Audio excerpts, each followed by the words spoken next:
we can't take sex and put it in a box. It's connected to just about everything. The only time they touch each other is when they're going to have sex. And that's like trying to run a marathon when you've only walked around the block a couple of times. I love a butt slap, said no woman ever. It can feel so hurtful when their partner rejects them because it doesn't just feel like they're rejecting a physical act. It feels personal. They were 36 times more likely to have sex that day than couples who didn't. Wow. Do you want to know how to have better sex? Well, this podcast is for you. I'm Dr. Rena Malik, urologist and pelvic surgeon, and welcome back to the Rena Malik MD podcast, your source for evidence-based information about your sexual health and more.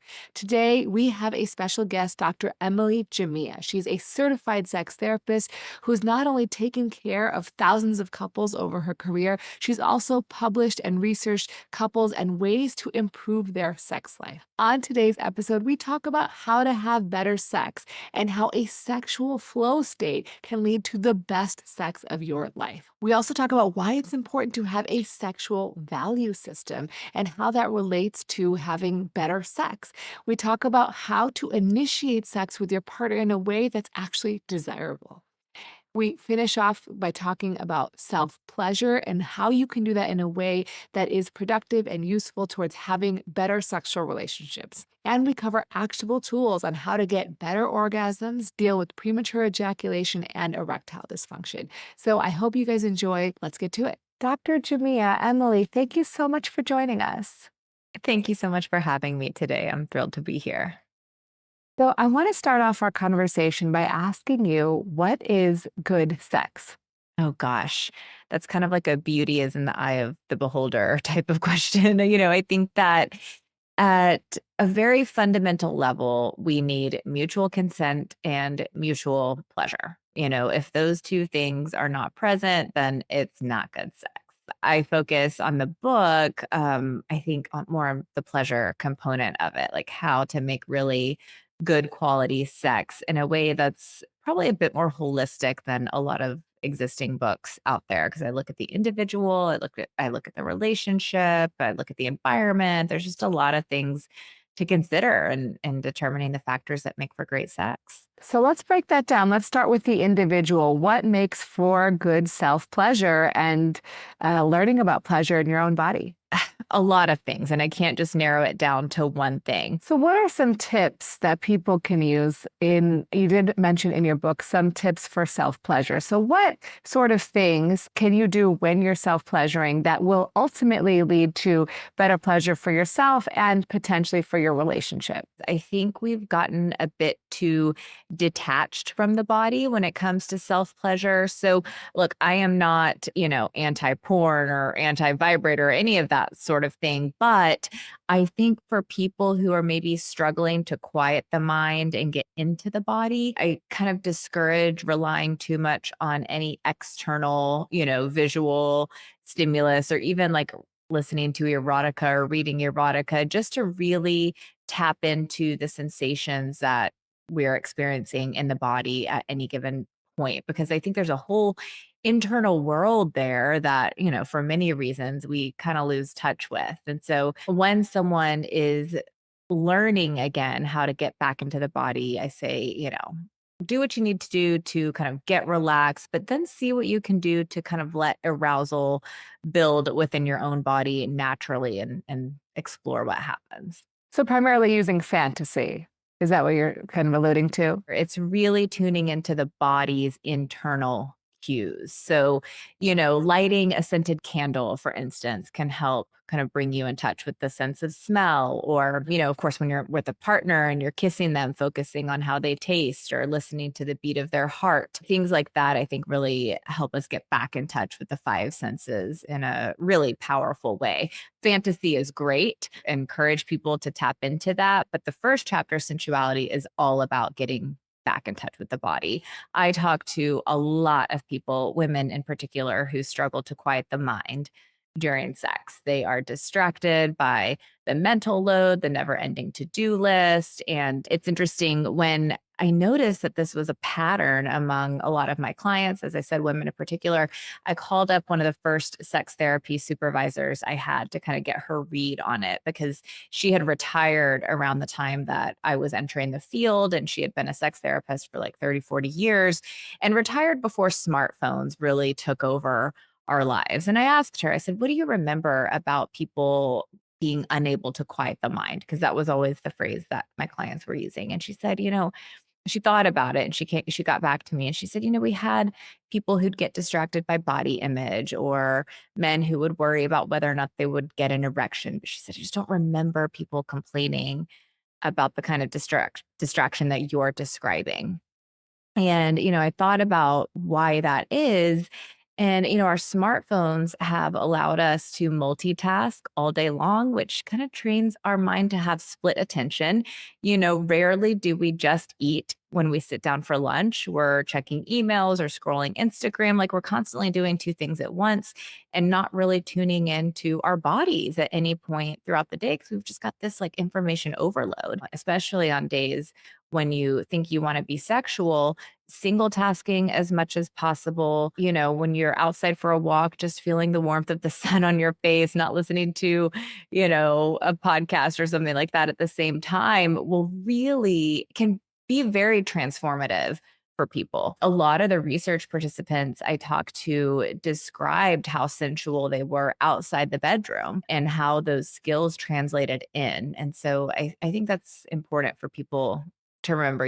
We can't take sex and put it in a box. It's connected to just about everything, within us, between us, and around us. And so there's a lot we can do to cultivate great sex that kind of starts with nothing having to do with sex, which is, I think, really exciting for people who might feel intimidated to jump right in. Yeah, I think it's funny. We joke, or sort of seriously say, like, foreplay starts in the morning, right? Foreplay starts well before the date. And I think what you're describing is that sensuality, or feeling in touch with one's body in a sensual way, starts during the day with sort of being mindful throughout the day and like noticing what your body feels like, good, bad, or neutral, but sort of getting in touch with what your body feels like throughout the day, and sort of having a mindfulness practice, whether it's when you're on a walk or whether it's when you're sitting in the bathtub smelling a candle or whatever that is. But like having that in your day will help you feel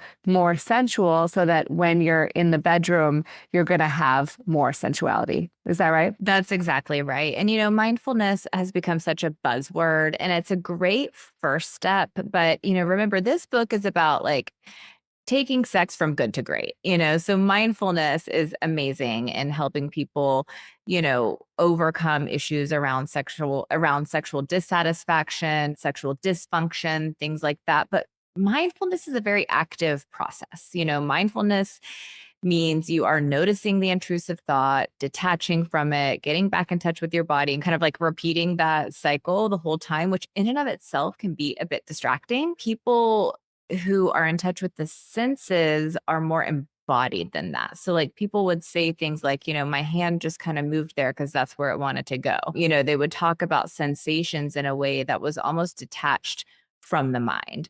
Flow science really informed a lot of the writing I do in this book. So, for people who listening who don't know what a flow state is, it's when we're engaged in any activity in which we experience that loss of space and time, complete merger, total focus and attention. Think of like a surfer who's at one with the wave.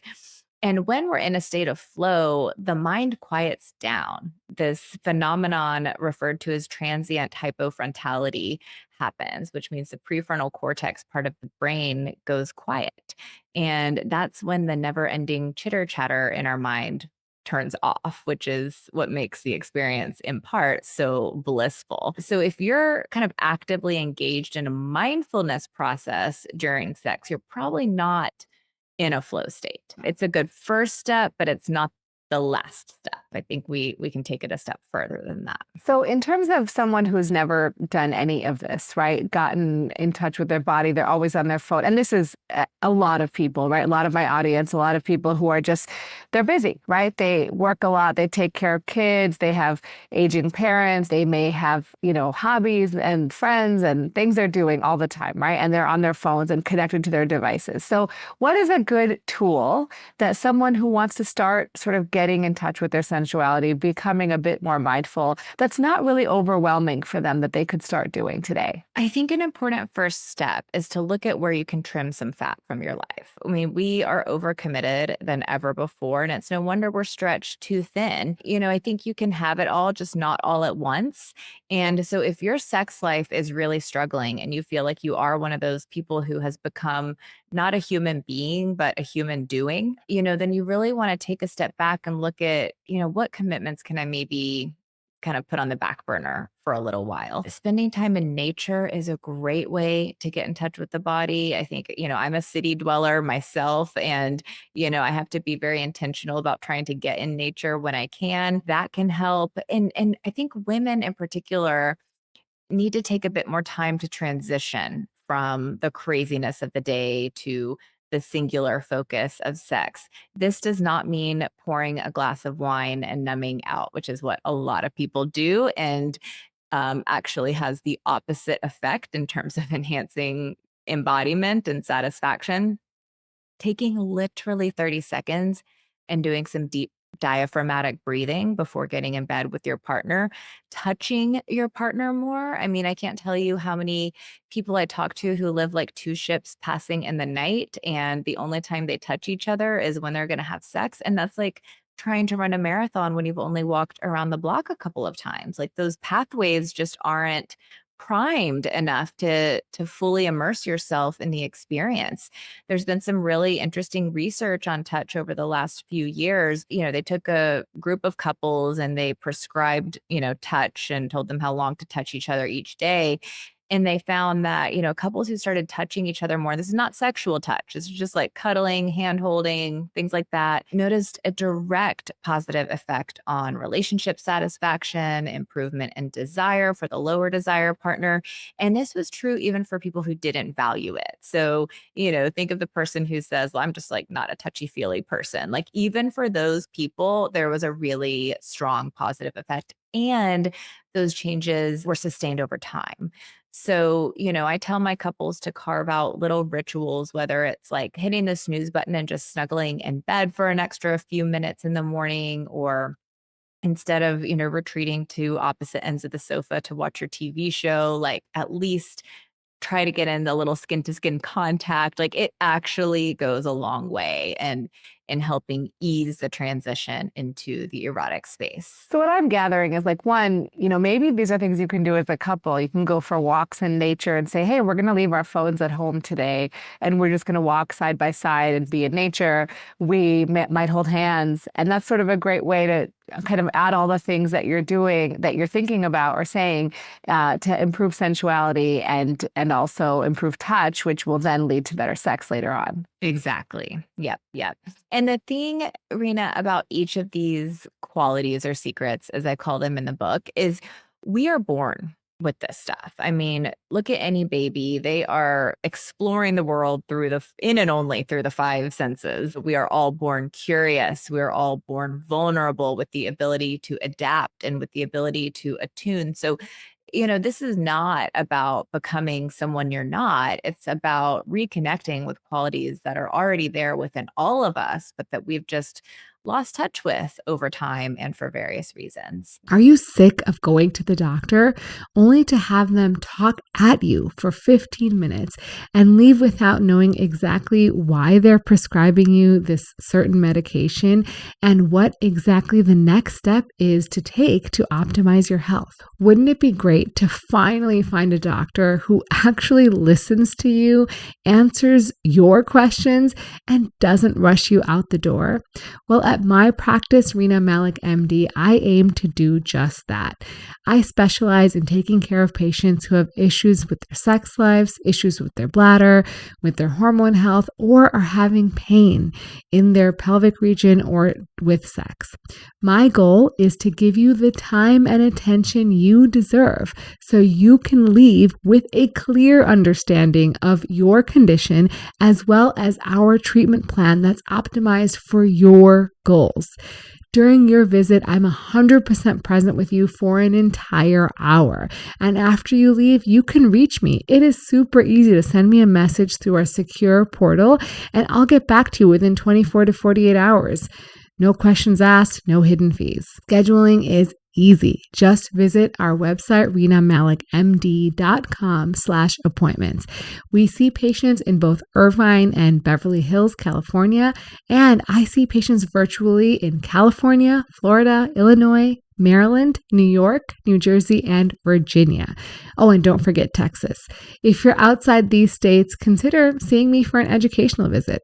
I look forward to seeing you. You wrote a study actually that said that people who were more sensual, more curious, had more imagination, even outside the bedroom, tended to have better sex. Tell me a little bit about that study. Yeah, so this was kind of the first study I did that kind of set the foundation for the book. Because in just talking to clients over the years and people who were struggling in different ways with their sex lives, I started to notice kind of some patterns emerge. And I did feel that people, we've talked a lot about sensuality so far, people who were more in touch with the senses were more sexually satisfied. That was backed up with the data. People who were more curious, who didn't stop asking questions. And I studied this because there was research out there looking at the benefits of curiosity. And you would hear sex therapists talk about the importance of curiosity, but there just wasn't a whole lot of data linking the two, which is why, I'm very evidence-based and I needed some numbers. And so I administered a questionnaire looking specifically at curiosity, almost as a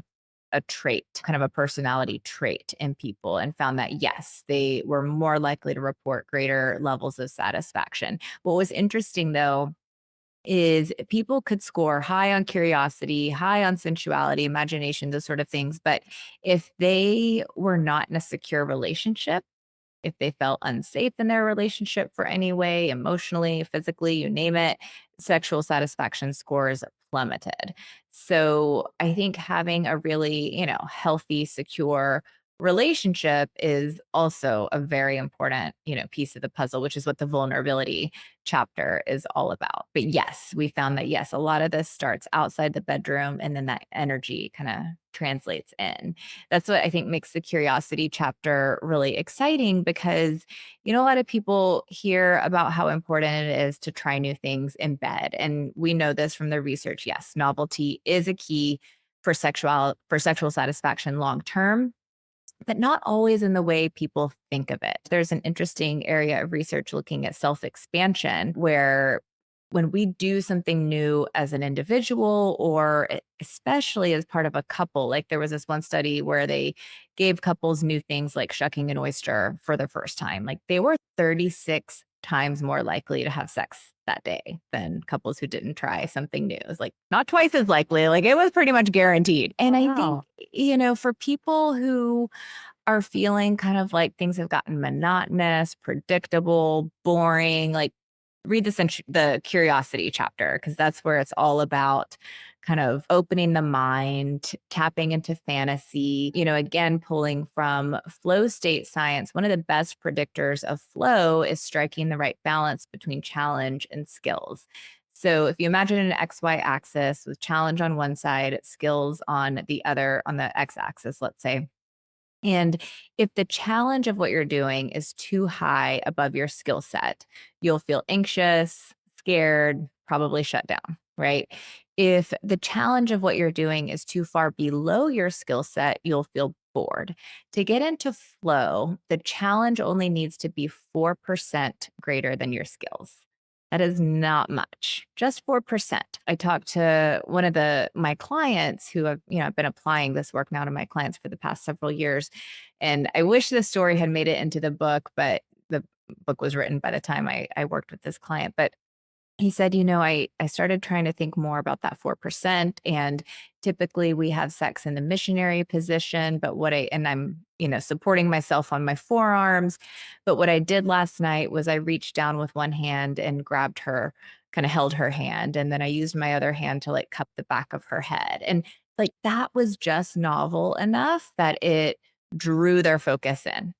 So, we are not talking about, whipping out the whips and chains and things like that. Like if, you don't want to go from 0 to 60 when you're trying new things. And I think that's where a lot of people go wrong. So it's, looking at what you can do together as a couple outside of the bedroom that's different. That alone will create a sense of novelty, I think, inside the bedroom. And then just being really subtle about what you do that's different can pack a real major punch. Yeah, that's really helpful. I think that it's just these small tweaks that can make a huge difference. But also I think realizing that if you try something new and it's challenging, like yes, there may be some frustration with it. That doesn't mean you shouldn't keep trying it if that's something you want to, right? Because as you keep trying it, your skill will improve and that gap between challenge and skill will continue to decrease. So I think like, yeah, say your goal is to try something totally outside the box that you've never done before. Realize the first time is going to be frustrating. Like you're going to try it and you're going to be frustrated and your partner's going to be frustrated, but like, it's okay. And I always say this, sex is play, right? Like it's okay. You make mistakes, you're going to learn, you're going to have fun with it. It doesn't have to be so serious and rigid. I love that. And I could not agree more. For some reason, like, no, we would never say we don't like a kind of cuisine without giving it a sample or a type of music without listening to it first. But for some reason, when it comes to trying new things in bed, like someone will give an idea and there's this automatic, like, oh, I would never do that, or I would never like that kind of reaction. Part of the curiosity chapter is being curious about our automatic reactions. Like when you have a strong kind of disgust or surprise reaction to something your partner shares, you want to be curious about where that feeling is coming from. Like ask yourself what thoughts are attached to that feeling. What evidence do you have that might change your thought? And can you replace it with a more balanced thought? And how does that change your feelings? And does it make you more inclined to give it a go? And yes, when we are learning something new, rarely are we masters the first time we do it. And we have to remember this when it comes to trying new things in bed. It takes a few times. Yeah, it's a wonder to me. People think that sex should be automatic. Like we should just know instinctually how to do it and we should know how to pleasure other people. But like, no, it's just like any other skill. Practice makes perfect. And each person is so individual. So it's with that individual person where if you're in a long-term relationship, you will find that sex can be amazing because you've done it a lot with that person,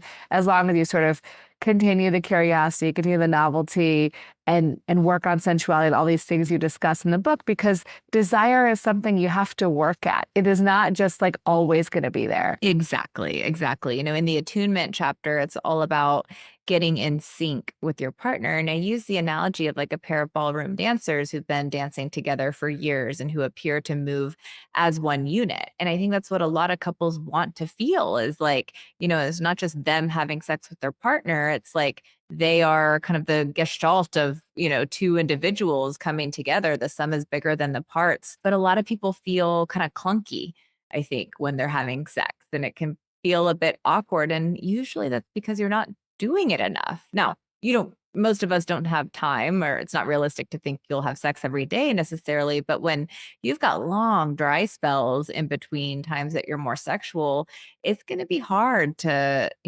have that enough practice under your belt to get in sync and experience that sense of effortlessness that so many of us want. Absolutely. So in the book, you talk about a sexual value system.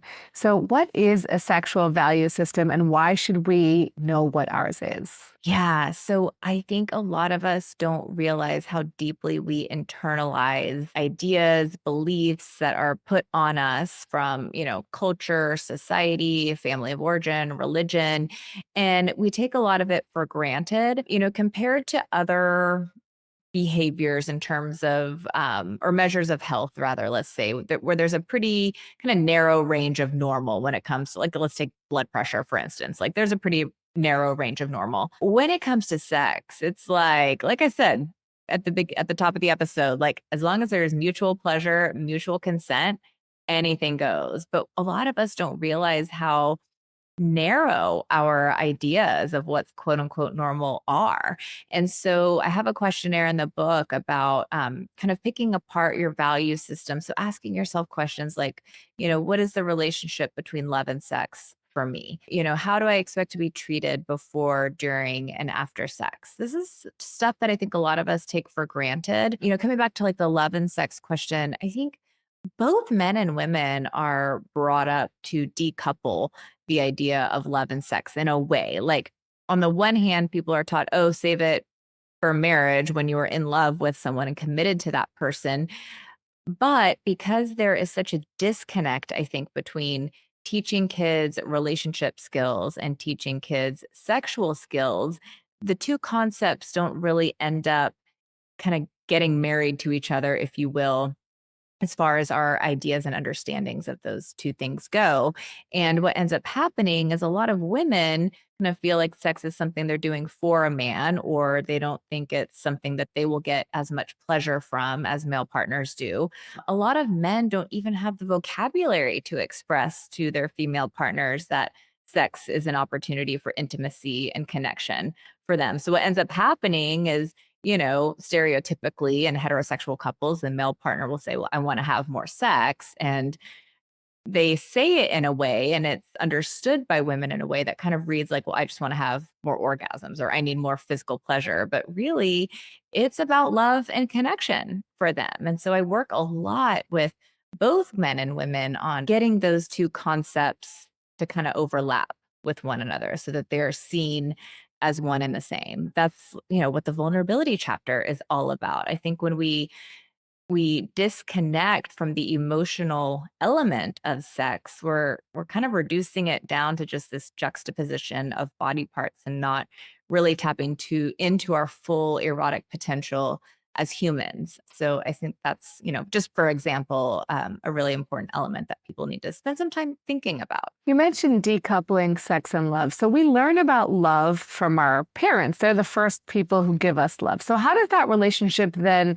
translate to how we perceive these two things together with our partners, depending on our relationships with our parents? Well, for sure, the attachment style we have to our primary caregivers growing up informs the way we relate to our romantic partners as adults. So, to an extent, yes, the way our parents' relationship was with each other, the way love was modeled for us in terms of our parents' interaction can be a piece of the puzzle. But I think even deeper than that is the way our parents interacted with us. So, kind of the three buckets of attachment are people who have a secure attachment, people who have more of an anxious attachment. These people may over rely on sex to feel reassured in their relationship or to feel valued in their relationship. And pleasure can kind of fall by the wayside because they're not really connecting to it for that reason. People with more avoidant attachment styles tend to kind of tune their partner out and can pull back from that emotional piece because it almost feels too vulnerable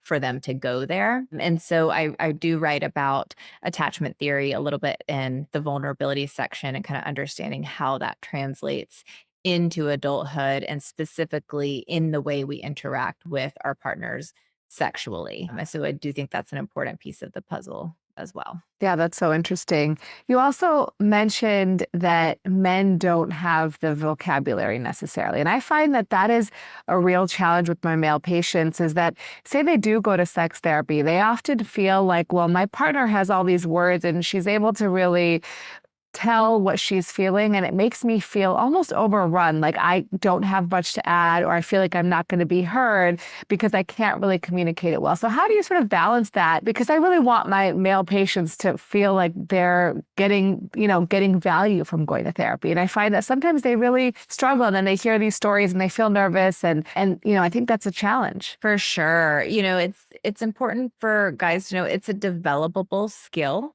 I think there's a bit of a disconnect right now in terms of, women have come a long way in learning to assert themselves, but men are kind of lagging behind, I think, in terms of their emotional IQ. And we're just now paying more attention to that, but I'll give my clients like a feelings cheat sheet where they can kind of look at it and be like, oh, okay, like that's what I'm experiencing right now, because they just lack the vocabulary to express themselves emotionally. Or, sometimes it begins with kind of tuning into the sensation and the body that they're experiencing and then attaching a feeling word to that. And sometimes we start with just kind of the basic emotions, mad, sad, glad, right? And then from there, we can branch out into more descriptive terms. But yeah, I think specifically as it relates to sex, men need to give themselves permission, and their female partners need to give them permission to say, hey, sex for me is not just about getting off. If it was, I could quite literally take matters into my own hands. For me, it's when I feel closest to you. It's not just about physical release. It's about intimacy. It's about connection. But I think a lot of men kind of shy away from even admitting that that's what it's about for them. I think that's also why it's important for men to feel desired by their partners, or why it can feel so hurtful when their partner rejects them, because it doesn't just feel like they're rejecting a physical act. It feels personal, because for them it was an outreach of a loving connection that got dismissed, and oftentimes in kind of a rude, like, get off of me type of way. And so I'll work with my female partners on, like, saying what you mean without saying it mean, and understanding that for them it's personal, it's vulnerable to put yourself out there and say, hey, I want to share my body with you, because the idea of being rejected can be kind of painful. It really is. And I think, men don't express their sadness or frustration when their partner rejects them. They just sort of keep it in. Whereas I think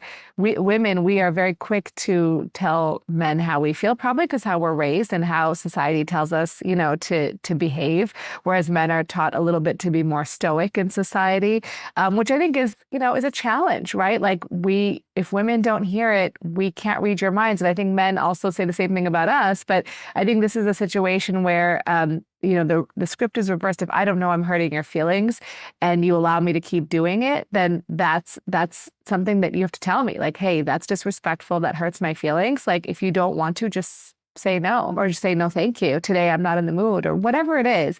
But you bring up a good point about initiating and being open to receiving sex. So what I often see is that men will often initiate, it's sort of a jokey manner, that they're trying to lighten the mood, right? They may do something sort of like what they think is flirtatious or funny, and their partner might be like, that's not turning me on, that's not arousing me, that's actually turning me off. And there becomes this like unsaid frustration, like, oh, he always like, you've seen these TikToks, women are walking up the stairs and like the guy's always like, every time she walks by, hitting her ass.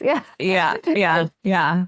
And so, again, I don't think that any man is like trying to objectify his partner, like, especially if they're a long-term loving relationship. I think they're just literally trying to lighten the mood.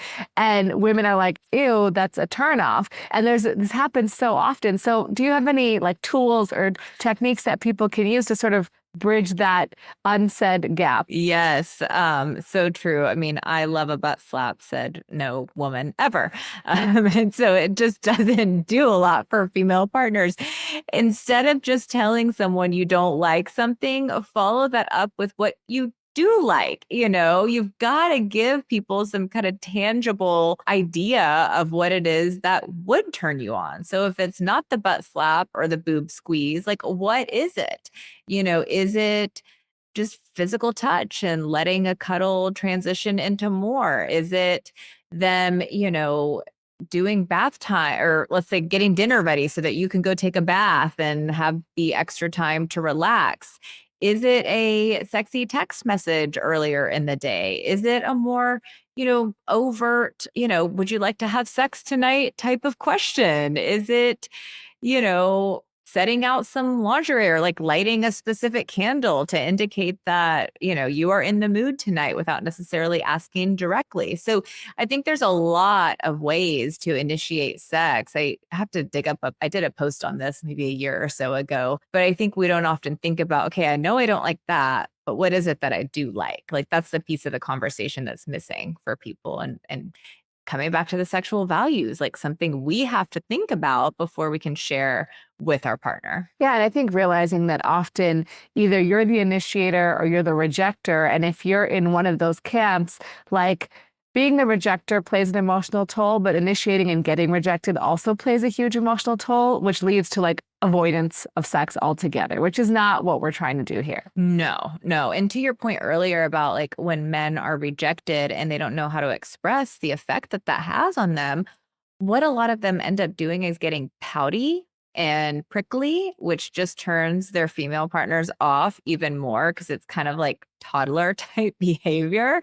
And so, this is where it comes back to, like you were saying, kind of a gentle letdown, like, oh, I love that you want to be with me tonight, but I am just not feeling it. Like, can we just cuddle instead? And like, let's think about what we need to do tomorrow to like prioritize that, make sure you come through with a follow-up. Yeah, I think it's really this theory, like this thought, as you mentioned earlier, like sex is just about getting off or having bodies together, and it's not about pleasure or intimacy. And I think reframing that and realizing like whoever is initiating, male or female partner, like, yes, the orgasm is great, but that's not the only thing that people are looking for when they have sex. No, in the research I did looking specifically at flow state and sexual satisfaction, after I got the quantitative data, I called up my research participants with the highest scores and had really long conversations with them about like what made sex so great that they were able to get into a flow state and what is it that they did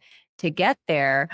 And when I would ask them things like, what was the best part of the sexual experience? They didn't say like the orgasm I had, it was more the feeling they had when they were with their partner. And so, yes, the physicality is a component of sex, but beyond that, it's an opportunity for, relationship connection and even self-expression. Coming back to novelty, like when we're talking about what we want to feel during sex, sometimes it's the question shouldn't be like, what do you want to do? But it's like, how do you want to feel? Do you want to relieve some pent up energy in a consensual, kind of playful way? Do you need to feel comforted? I had one couple who I write about in the book had lost her twin sister and she was grieving a lot, but sex with her partner just was really comforting and made her feel safe. And it felt different than it did, at other times in their life when she wasn't going through that. So it's like, what do you want to feel? Do you need to celebrate? Like, what is it that you need? And then using sex as a gateway to tap into that feeling can in and of itself be really fun and exciting. Yeah. And I think the same thing can be said for people who maybe don't have a partner. Like self-pleasure can be fraught with a lot of shame for whatever reason, but it can also be a great way to learn about your body, be in touch with yourself, learn your sexual values, right? Like, and so that you can actually express them to another partner. Yes. I mean, a lot of people ask me, like, is this book going to be helpful if I'm single? And like wholeheartedly, the answer is yes, because I spend a whole, section in each chapter talking about how to connect with each of these qualities in yourself. And so I think when you do that, you show up as a more whole and complete person when ultimately you do find yourself in another relationship. And probably a more sexually confident person, which will be in and of itself more attractive to a partner. 100%. I mean, I think I say it 3 times in the book, like you cannot separate your sexuality from your individuality. Anything that makes you who you are is in some way, at some point, going to show up in the erotic realm. So the more you understand yourself and all the parts of yourself, the more whole you will show up when you're with another person, which is going to make the sex a lot better. Quick break from this episode to let you know I am so grateful that you're spending part of your day with me. I started creating content online to empower people to learn more about their bodies without needing to go see a doctor, pay a copay, wait in a waiting room, or find parking. And it has been one of the most rewarding experiences of my life. If you want to help support our mission of providing free education, please consider joining our premium membership. There you will have access to ad-free episodes, which are released early, as well as free transcripts and the opportunity to ask me anything. And these questions are answered in our monthly AMA episodes. Support the show and join today at renamalik.supercast.com. Can't wait to see you there. You talk about adaptability in your book. And so I have a lot of patients who struggle with sexual dysfunction, right? Whether it is premature ejaculation, erectile dysfunction, women with a painful sex or low desire. And so while you're coping with those things, potentially the medical issues of them, how do you tell people to approach sex, right? Because it can be a very stressful experience when you're trying to have sex, something's not working, your partner may respond a certain way, you feel shame or frustration or guilt or whatever, the amalgamation of symptoms that you're going to feel because of the dysfunction that you're undergoing. So how do people adapt to that? Yeah. So, I mean, I am such a stickler for language. First of all, I tried to replace the word dysfunction with like difficulty or disappointment, just because that in and of itself can take some of the sting out. And yes, I mean, what I tell people is, the sex you had in the early years is going to be different through every phase and season and life. And it will be different if a body part doesn't work as you expected it to work, or, your hip starts becoming a bit arthritic and you can't rely on the same positions that you're used to. Couples I spoke to who sustained a strong sexual connection for the long haul didn't let things like that get in the way of finding ways to connect with one another. They were outside the box thinkers. Like men in particular, it's pretty much guaranteed that at some point erections are going to become a bit less reliable. I mean, it's just part of aging, but it's not something they are taught. They certainly don't see it in porn.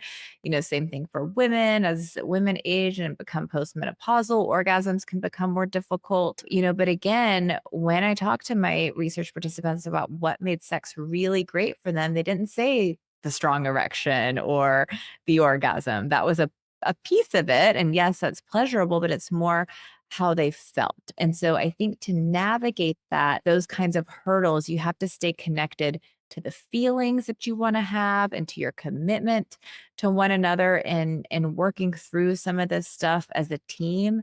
When difficulties arise, it can be very polarizing for couples. And it can kind of become like you against me. And this is why I pretty much only work with couples as opposed to the individual, because I'm like, we're talking about the sex the two of you are trying to share, not like him or her, whatever. Like, it's not about two individuals. It's about you two working through the hurdle that's in front of you right now. So yeah, I think it's also like realizing that however you respond to that difficulty or dysfunction, like there's a person on the other side of that you love and care about. And so like really giving grace and being thoughtful and like, okay, something happens, that doesn't mean life is over. Like, it doesn't mean that like you're never going to have good sex, because sex is not just penis and vagina sex, right? Sex is a number of different things that all have some form of intimacy and pleasure and connection. And so, I tell people, just don't freak out. Let the person with the difficulty lead, and be supportive for them. And, and then work through it together. Yeah, I reflect a lot back on Susan David's work on emotional agility. Like, a key question she poses is, okay, yes, you're dealing with this thing, but you want to ask yourself, but what else am I? A lot of times we focus so much on what isn't happening that we forget to focus on all the other things that are happening. And people in my research did just that. The thing that wasn't happening kind of fell by the wayside because there was still so much that was happening, and they expanded on that type of thing. I had one couple who described sex as this kind of constant energetic charge that they would dip in and out of, as opposed to this thing that had a beginning, middle, and an end, which is how so many people think about it. So it's about a reframe. So I'd love to talk about some actionable tips that as a sex therapist you give to people who maybe come to you with issues with orgasm with their partner. What are some things or like sort of techniques or sort of homework that you give these couples to sort of work on? So self-pleasure, I think, is the name of the game when it comes to orgasmic difficulty. Like I said before, this is kind of an unpopular opinion, but like, I discourage too much vibrator use for women who are struggling with orgasms, because so much of it is more of an emotional block than it is a physical block. And vibrators are great and can help women, have an orgasm relatively quickly and reliably. The focus, I think, should be more on the emotional component. What I hear a lot of women talk about is being unable to surrender or let go enough to kind of cross that threshold, the emotional threshold that they need to cross in order to have an orgasm, because it's vulnerable, right? They'll talk about kind of getting to the top of the roller coaster and then just feeling this kind of block. That's where safety comes into play. So coming back to flow science, one of the best predictors of flow is something called the control paradox. So what happens is we think of control and surrender as being mutually exclusive. Like either you're in control or you surrender. But the fact is they are dependent on one another. You cannot surrender if you're not also feeling somewhat in control. I love snow skiing. When I am on a black, I can't surrender because I'm like overly controlling of my skis, or if I feel totally out of control, I can't surrender. It's only like when I'm on greens and blues that I feel totally in control, which allows me to surrender and immerse myself in the experience. So for people who have orgasmic issues, women in particular, I'm always assessing control, whether they have issues with control kind of as an individual, or if control is a dynamic that is problematic in their relationship. We see this a lot where couples have kind of insecure relationship attachments or avoidant relationship attachments. So working with the couple to reestablish safety and find trust within the relationship dynamic can go a long way, I think, in helping people kind of feel in control enough to then let go. But orgasm, yes, there's a huge physical component to it, obviously. I mean, women most of the time don't kind of underestimate how much clitoral stimulation they need. As in heterosexual couples, they're kind of overly focused on intercourse, which is not how most women have orgasms. But once you've done all of that education, it's looking at kind of the emotional components that may be blocking the release. Are you feeling in a rut in the bedroom, wishing you had the kind of sex life you could brag about?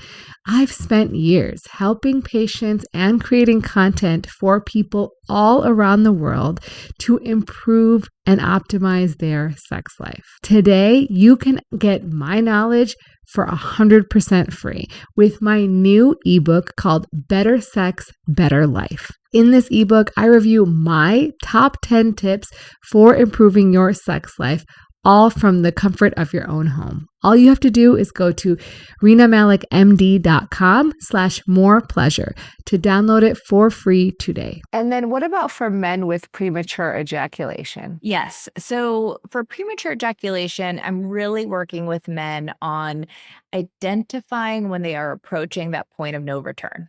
So most men will kind of cross a point in their arousal where if they keep going, like an orgasm is going to happen. Getting back in touch again with the body and the sensations that are happening in the body is the first step. Again, stopping viewing pornography when they masturbate, because when we are so kind of inundated with a hardcore external stimulus, we can't really pay attention to our own internal cues. Switching up the way that they masturbate, because a lot of times the way men masturbate is different from what they're experiencing when they're with a partner. And so doing as much as they can to kind of replicate the way they interact with their partner during sex when they're masturbating will help. And then really it's like the stop start technique that is so tried and true. So a lot of guys have this idea that they just need to keep like hammering away and maintain that friction. But eventually, like, on average, men will ejaculate within like 2 to 7 minutes once rapid stimulation begins. And so if they're noticing their arousal is building too fast, slowing down, switching to something else, focusing on partner arousal, which actually is what a lot of female partners want anyway, because there's, this sort of arousal and orgasm gap. It takes women a lot longer to reach orgasm than it does for men. So it's being a collaborative partner, when you're arousal is increasing, you're getting close to that point, just stopping, slowing down, doing something else to focus on your partner, and then that in and of itself, with more practice, men can gain plenty of, ejaculatory control. I rarely have a client who can't learn to control orgasm after those sorts of interventions. Great. And then what about men who have erectile dysfunction that's primarily due to psychogenic causes, meaning they're stressed about getting an erection? That is what's they're ruminating on instead of being in the sexual flow state, let's say. I write about a couple in the book who was struggling with this specifically. In this case, it was kind of his feeling like he wasn't providing enough to give his wife the lifestyle he thought she wanted, that kind of had taken a toll on his self-esteem. So I'm always looking at like, what's going on? What are you attaching to this erection of yours that is maybe making you feel insecure about it? Or what's going on in your relationship that's causing some insecurity? Getting comfortable with the feeling of a soft penis for both men and women is an important piece of the puzzle. Men can still experience pleasurable sensations from stimulation of a soft penis. Men can even learn to have orgasms without an erection. So I think a lot of men don't realize that an erection isn't necessary for pleasure or even ejaculation. And so when an erection doesn't happen, they just stop completely. I have a whole section in the adaptability chapter about broadening one's sexual script. And a lot of times, couples who find other ways of connecting with one another that aren't dependent on the male erection will find that eventually they feel safe and comfortable enough that erections return and it's no big deal. So with all of these questions, Rena, it kind of depends what's going on below the surface that's contributing to the problem. There's not like a one size fits all intervention. In most cases, I'm kind of like a detective. When people come in with a sexual issue, I want to know what's going on individually or in the relationship or in the environment that may be contributing to this problem. And then that's what we focus on. I think it's really a challenge for men to accept that an erection is soft, and because of society, right? Because one, they really see virility and strength through erections. They have seen throughout throughout society that having a strong erection, having a large penis, all these things are mandatory for manliness. And you hear women joking about penis size and all this stuff. Whether they want it or not is another discussion altogether in real life. But I think, this has a tremendous toll on men mentally. So how do you sort of like deal with that? Yeah. I mean, first of all, men need to learn and understand that an erection is not necessary to pleasure a woman. Like when you talk to women about what they do when they masturbate, like 95% of women stay on the outside. They're not inserting anything into the vagina. And so, while yes, kind of that Peggy Kleinplatz did a lot of work on optimal sex. And she said something among her research participants that it didn't have to be necessarily one body part inside of another body part that made for great sex, but there had to be, and I'm forgetting the exact word she used, but almost like a transgressing in some way. I mean, it could just be an overlap of body parts that kind of enveloping another person in some way. It doesn't have to be a penis inside a vagina, so this is like a lot of psychoeducation comes into play. Like for guys, if they are too stressed out, if they have had too much to drink, if they are, if their testosterone is starting to decline because of age, if there are other, physical health issues that are going on, like erections are going to be a symptom of that. And you don't want to stop having great sex just because your erections become unreliable. And so, we've got to do more, I think, to educate both men and women about kind of erections and the fact that they, aren't going to be consistent forever and that that's okay. I talk to people of every life stage. And again, I just want to come back to this, like people weren't focused on the erection or ejaculatory control. Like they were focused on other things. And it was those other components that made for great sex. We've talked a lot about maintaining a couple in a healthy sexual relationship, but what are some signs that maybe it's time to say, we're not sexually compatible, this relationship is not going to work for us? What are some signs that people should realize that either it's time to separate completely or introduce maybe non-monogamy? I think if one person has, let's say, a particular fetish And the difference between a kink and a fetish is a kink is something you maybe like to do sometimes because it excites you, but a fetish is something people kind of become dependent on in order to feel sexually satisfied. And if your partner is just completely uninterested or even turned off by exploring that with you, that's probably going to be kind of a deal breaker for people. Yes, if there is like, let's say, chronic infidelity and there has just been a series of too many relationship betrayals, that kind of thing can be difficult to come back from, I think, just because once trust and safety is gone, multiple times, especially, that can be really hard to rebuild. I think I love that we are talking more about non-monogamy because I think it is such a great relationship style for a lot of people, but it is not the answer to all of our relationship woes. Like I think back to those like choose your hard memes that we see, I think when we're in long-term monogamous relationships, some of the things we might struggle with are feeling kind of, bored or, longing for a sense of variety or a new partner. But people in non-monogamous relationship have to, cope with other uncomfortable feelings like jealousy or, maybe heartbreak, even if they become attached to someone else and then that relationship ends. So, it's kind of one of those things you have to think through, I think, before making that leap. It can work really well for some people, and I work with couples on exploring it, as a viable option, but it's not for everybody. In terms of infidelity,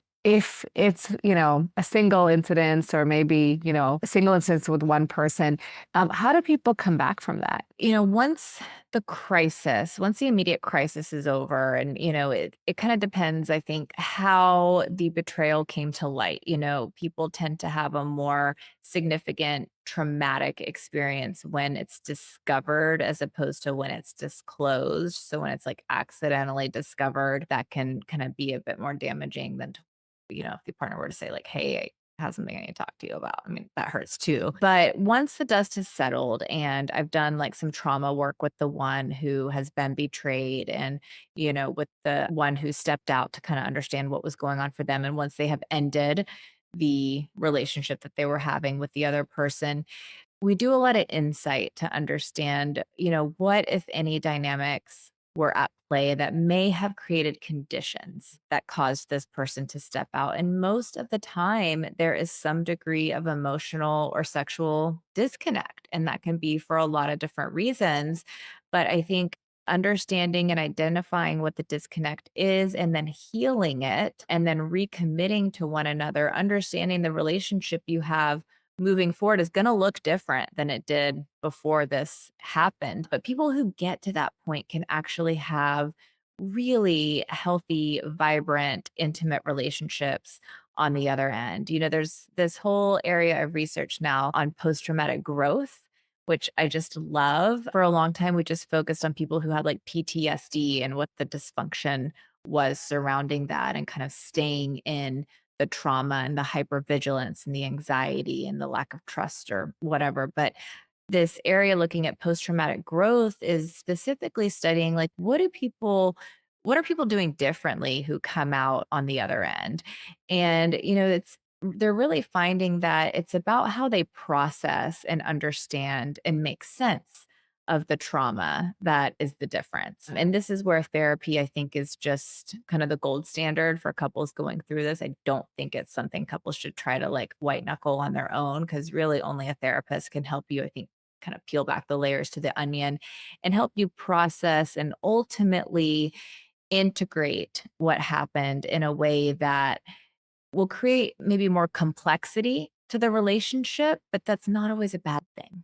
Yeah. I think most of the couples I talked to in my research had gone through difficult times, and in some cases infidelity, and the best sex that they had was after having gone through something like that and coming out on the other end as a couple, because it adds to complexity of the self and could deepen intimacy in the relationship when you come out on the other end. And most of the couples I work with want to try to work things out, So it's definitely doable. It's tough, but it's doable. In your experience, how many couples who end up coming to therapy, which is obviously not all the couples who've experienced infidelity, but what percentage of them actually go on to remain together after? People who see me usually come because they want to find a way to reconnect. It's hard to walk away when your life is completely integrated or you've got kids at home, you share everything. I help people through infidelity all the time, but that's what they're coming to me for. So I don't actually have infidelity is really hard to study, because I'm sure you can imagine, because a lot of people don't want to admit that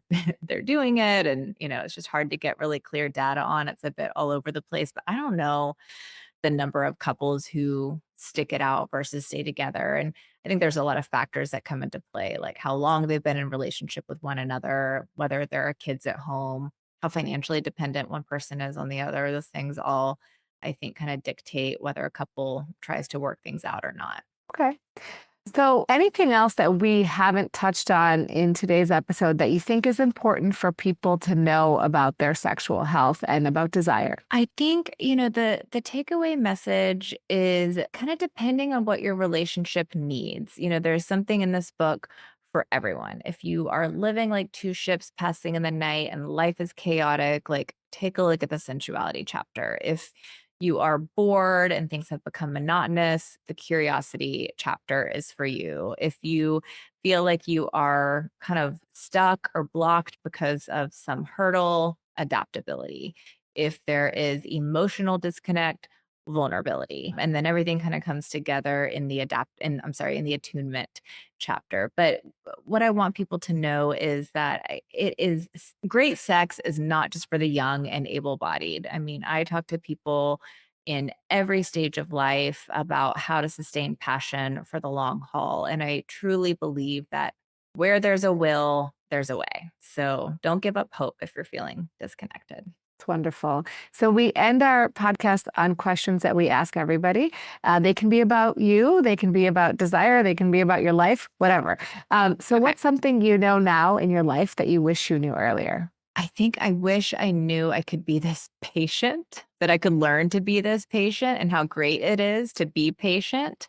I don't think that was a skill I learned until I had kids. And I think it's a skill that probably would have served me really well earlier in life. So Yeah, patience is a virtue, right? It's not a virtue I had before kids. I had to learn it. So it's great now that it's there, but I wish I had been more patient in my younger years. Yes, it is It's challenging for me too. What is a non-negotiable, something you have to do every day? Get fresh air. Go Have to get outside. fresh air every day. Yeah. I've got to feel the sun if it's out. Yeah. I could never live in like one of those like Seattle or a place where it's raining all the time. I mean, I just need fresh air and sunshine. Yeah. What's a life hack or a health hack you would share with us? Community. I am big on community and social support. I think it's something we don't do enough of. I mean, my husband and I are very big on, like, he goes out with his guy friends, I go out with my girlfriends. We spend a ton of time with family. Like, we have a lot of people around us. And I think, and this isn't just my thoughts, I mean, it's supported in the research, is a key to, health and longevity and happiness and sense of well-being, is having a big support system. So it's something I write about in the book too. Yeah, it's absolutely so important. I completely agree. I think as we've gotten more individualistic, especially in the United States, like that community feel is sort of going by the wayside, and you have to build your community. It doesn't have to be family if that's not, No. the people who you feel support from. But I think you need to have people outside of your nuclear family that you can rely on and that can be there for you, because your partner can't be everything to you, No. right? They No. can't fill all your cups. So No, exactly. Yeah. Yeah. And lastly, if you couldn't be a sex therapist, what would you be? I really love to paint. I don't know that I'm like that good at it, but it's one thing that puts me into a flow state. I really enjoy it, and it's something I wish I had more time to do. So yeah, I would just love to be able to paint more. And I don't know if you're asking more in terms of like a career or profession, or, whether I would do it professionally or not, I don't know, but I do enjoy art. Awesome. Well, great. Thank you so very much. Where can our audience Yeah. find you? Thank you for having me. I am on all the social media channels at Dr. Emily Jamea. The book comes out November 5th, and you can buy it everywhere books are sold. And if you buy it and you go to my website, which is emilyjamea.com, I've got tons of free bonuses there. You just put in, the retailer, your receipt number, and you'll get like $300 worth of bonuses sent to your inbox, like access to my online workshop and a intimacy discussion deck, 30-day intimacy challenge, like lots of goodies. And then if you like podcasts, you can check out mine as well. It's called Love and Libido. Thank you guys so much for joining me on today's episode of the Rena Malik MD podcast. If you like this podcast, do me a favor, go on to Apple Podcasts or Spotify and leave me a rating or review. These things go a long way in helping my podcast reach more audience members so that more people can learn all this high quality evidence-based information. If you're enjoying this and watching it on YouTube or listening to it, make sure to take a screenshot and share it on social media and tag me at Rena Malik MD. And as always, remember to take care of yourself because you're worth it.